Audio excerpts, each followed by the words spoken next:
प्रयागराज के संगम तट पर 28 जनवरी की आधी रात को भगदड़ मच गई, जिसमें कम से कम 15 लोगों से अधिक की मौत होने की खबर है। वहीं 50 से ज्यादा लोग घायल की स्थिति में हैं। हालांकि इसकी पुष्टि अभी तक प्रशासन ने नहीं किया है।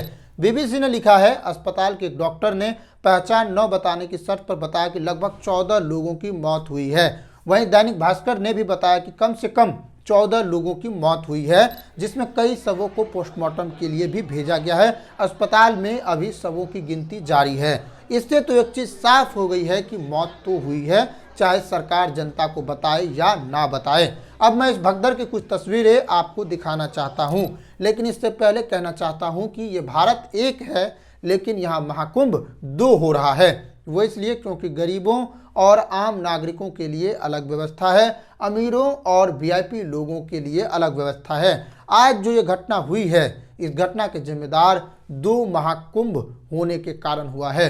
अगर आपको वीआईपी की व्यवस्था को समझना है तो आप ये वीडियो देखिए, जहां उनके लिए सड़क खाली हो जाता है।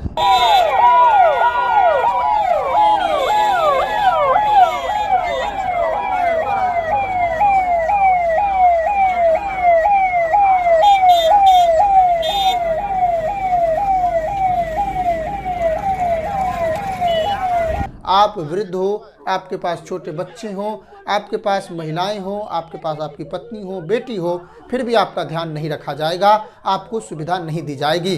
वहीं आप वीआईपी है तो आपको इस तरह पूरी की पूरी सड़क और संगम तट तक पहुंचने के लिए रास्ता क्लीन कर दिया जाएगा। चाहे नागरिक सांस ना ले पाए भीड़ के कारण, लेकिन आपको साइड कर दिया जाएगा।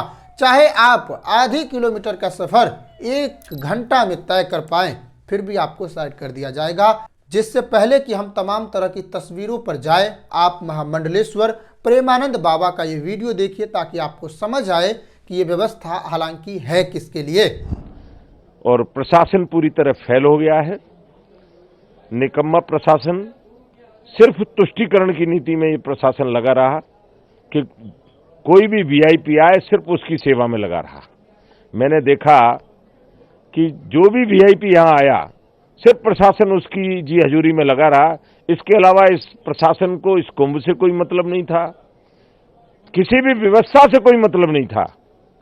और जब 25 बार हम सारे अखाड़े मिलकर कह रहे थे कि सेना के हवाले इस कुंभ को कर दीजिए, हमारे देश में सेवाभावी लोगों की कमी नहीं है, अगर ये सेना के हवाले कुंभ हो जाता तो मुझे नहीं लगता कि इतना बड़ा हादसा होता।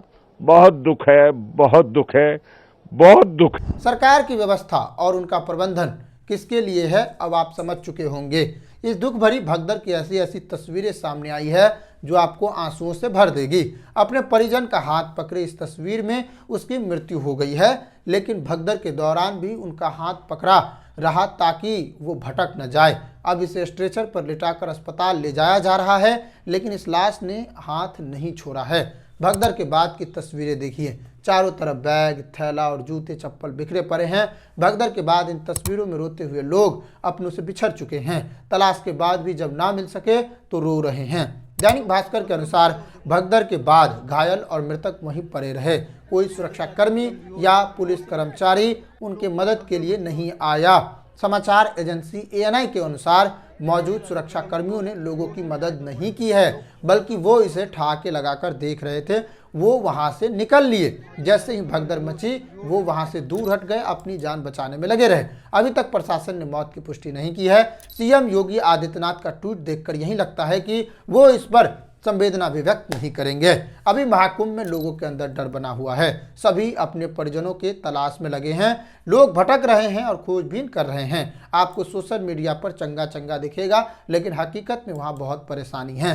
इस घटना के बाद कांग्रेस के अध्यक्ष मल्लिकार्जुन खड़गे ने ट्वीट कर सरकार पर सवाल उठाया है। उसने ट्वीट कर कहा, महाकुंभ के दौरान तीर्थराज संगम के तट पर हुई भगदड़ से कई लोगों की जान गई है और अनेकों लोगों के घायल होने का समाचार बेहद हृदय विदारक है। श्रद्धालुओं के परिजनों के प्रति हमारी गहरी संवेदनाएं और घायलों की शीघ्र अतिशीघ्र स्वास्थ्य लाभ की हम कामना करते हैं। आधी अधूरी व्यवस्था, वीआईपी मूवमेंट, प्रबंधन से ज्यादा स्वप्रचार पर ध्यान देना और बद इंतजामी इसके लिए जिम्मेदार है। ये मल्लिकार्जुन खड़गे ट्वीट में कह रहे हैं। हजारों करोड़ रुपए खर्च करने के बावजूद ऐसी व्यवस्था होना निंदनीय है।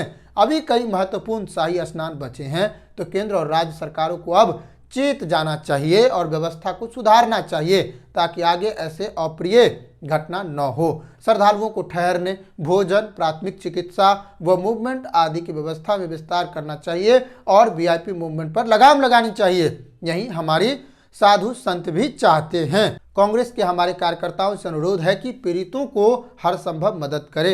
ये बात मल्लिकार्जुन खड़गे कह रहे हैं। जाहिर है उसने व्यवस्था पर सवाल उठाया है। इतने पैसे खर्च किए गए तो व्यवस्था क्यों नहीं हुई ताकि इस तरह की घटना हुई है, इस पर उन्होंने सवाल उठाया है। इस बात में कितनी सच्चाई है आप इन तमाम तरह की तस्वीरें और वीआईपी मूवमेंट की व्यवस्था से समझ सकते हैं। मल्लिकार्जुन खड़गे ने कुछ ही दिन पहले कहा था, गरीबों को क्या मिलेगा, सारी व्यवस्था तो अमीरों के लिए है। इस भगदड़ के बाद अखिलेश यादव ने भी ट्वीट किया है और प्रशासन के ऊपर सवाल उठाया है। विश्व स्तर के प्रचार और सुविधा पर सवाल खड़े किए हैं।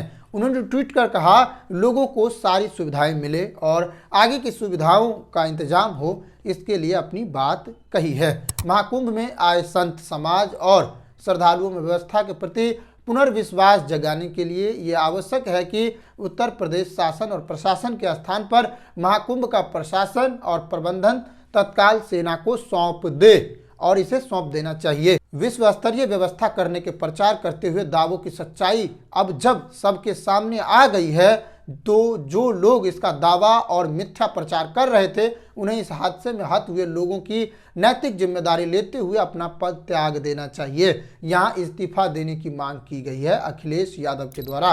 लोगों का एक ही सवाल है, सरकार अपनी तस्वीरें लगाकर खूब प्रचार करने में लगे हैं, आओ डुबकी लगाओ, लेकिन वहां हम जाएं तो हम तुम्हारी अव्यवस्था के कारण अपनी जान गंवाएं। सैकड़ों हजारों करोड़ रुपए को सिर्फ प्रचार करने में खर्च किया गया है। जहां देखो सरकारों का गुणगान हो रहा है, जगह जगह चुनिंदे लोगों की तस्वीरें लगी हैं। महाकुंभ के देवताओं की तस्वीरें भी नहीं दिखेगी क्योंकि वो गायब हो चुके हैं, क्योंकि उसके जगह पे कुछ तथाकथित देवी देवता वाले नेता लोगों ने स्थान ले लिया है, क्योंकि प्रचार अपना जारी है।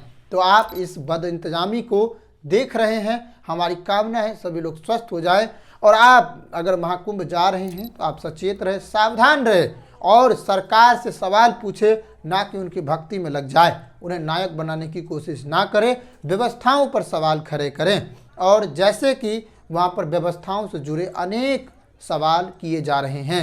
अलग अलग वर्गों के लिए व्यवस्था नहीं की गई है, वृद्धों के लिए व्यवस्था नहीं की गई है, बच्चों के लिए व्यवस्था नहीं किया गया है और इस तरह इस घटनाओं में कई लोगों की जानें जाती हैं, कई लोग अपनों से बिछड़ जाते हैं, लोग पुण्य कमाने आते हैं और खुद जान गंवा बैठते हैं। नमस्कार, जय हिंद।